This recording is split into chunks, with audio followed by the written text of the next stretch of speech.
आपण ମାନେ ଭାବୁଥିବେ ମୁଁ ଜଙ୍ଗଲରେ ଆସିଲି କ'ଣ କରୁଛି।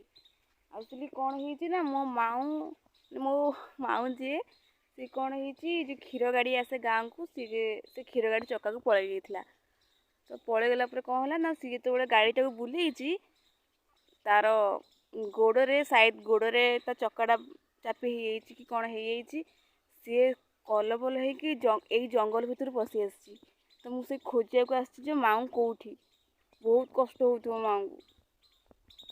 କେଉଁଠି ଚାଲ ଦେଖିବା ପାଇଁ ଜଙ୍ଗଲ ଭିତରେ ମାଉଁ ମାଉଁ କେଉଁ ଜଙ୍ଗଲ ଭିତରୁ ଆସିଲା। ମାଉଁ ଟିକେ ବୋବା କୁଆଡ଼େ ଗଲା। କେଉଁ ବଣ ଫଣ ଭିତରକୁ ସେ ଆଇଛି।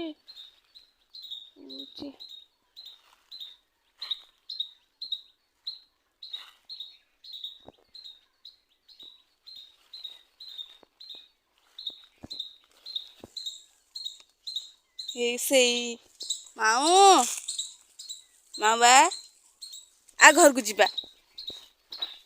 ଆଇଲୁ ତୁ କାହିଁ ଯାଉଥିଲୁ ସେଠିକି? କ'ଣ ଗୋଡ଼ ହେଇଛି ଆଜିଆ ଘରକୁ ଯିବା। ଆଇଲୁ ଓଲୋ ଆ ଘରକୁ ଯିବା।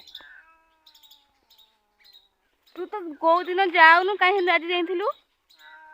କାହିଁକି ଘରେ କ୍ଷୀର ଖାଉନୁ?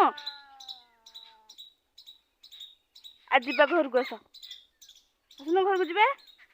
ଆଇଲୁ କ'ଣ ଯିବୁନି? ଏଇଠି ରହିବୁ? ଏଇଠି ମରିବୁ? କ'ଣ ହେଇଛି ଗୋଡ଼ ଦେଖିବା କ'ଣ କରିବା? ଏଇଠି ବସି ଆସି ବଣ ଭିତରେ କ'ଣ କହୁଛୁ? ଯିବୁନୁ?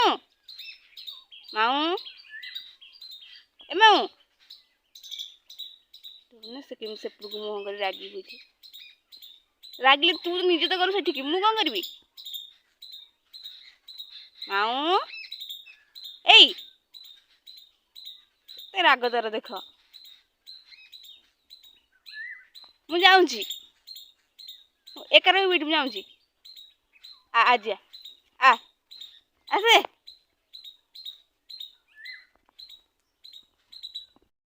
ବହୁତ କଷ୍ଟ ହେଉଛି। ଆଉ ସେ ବି ଯିବା ପାଇଁ ବି ଦେଖୁଛନ୍ତି କେମିତି ମୋତେ ଗାଳି କରୁଛି, ରାଗି ଯାଉଛି ମୋ ଉପରେ, ମୋତେ କିଛି କହୁନି। ହଉ ଥା, ମୁଁ ଯାଉଛି। କେବେ ବି ଯାଇନି ସେ ଗାଡ଼ି ପାଖକୁ, ଆଜି କ'ଣ ପାଇଁ ଗଲା କେଜାଣି।